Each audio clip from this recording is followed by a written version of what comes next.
So Amanda, can you just tell us a little bit about the background to the Wellington Trails Framework? We have known for many years that there's a great network of public space in the region, and a whole bunch of people out there want us to have a more coordinated approach to managing the different trails and promoting them, of course, as well. But what really gave it more energy was that the Wellington Trails Trust, which is a mountain bike focused group, did a lot of work in Wellington City mainly to highlight the value of all the mountain biking trails and to encourage councils in particular to work with the community to actually leverage that value and get some economic benefit from it. I think one of the really important things about this particular project was the way that we set it up at the beginning and put in place essentially a kind of backbone agency to drive the project and bring the 11 different partners together.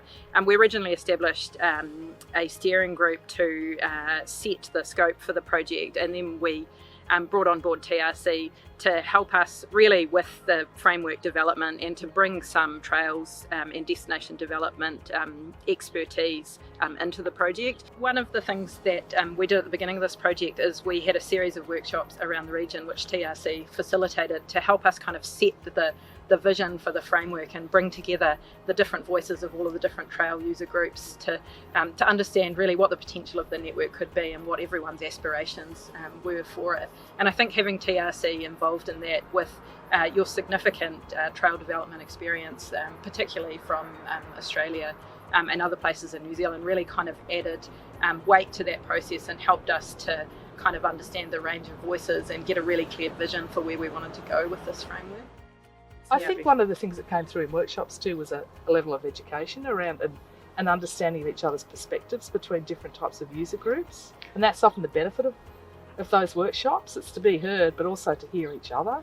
I think that is absolutely true, because what we usually find, of course, is that different trail users seem to talk to others who are using the trails in the same way. Yeah. So walkers talk to walkers, mountain bikers can talk to mountain bikers, and often people are doing different activities, but there seems to be a certain separation. So you're right, people can hear different perspectives, and what happened, I think, is that it distilled those really important points that we needed to bring forward in the development of the trail framework. Yeah. Well, I think probably the most important and most tangible difference is the real visibility that the regional trails network now has.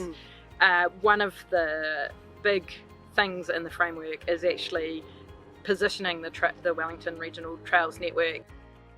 In the framework, we were given a recommendation to develop a regional brand, one brand that we can hang all trail activities off.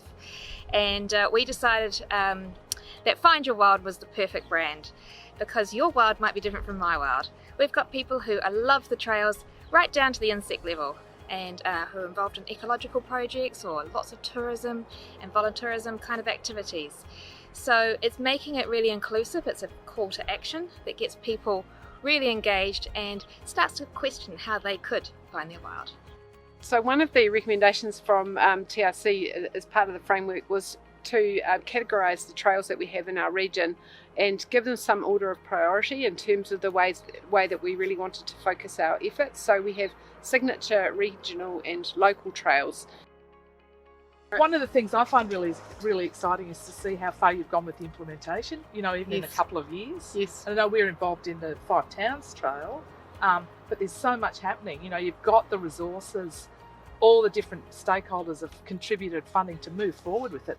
We are looking forward to the next 3 years, and we need to take our lessons on board.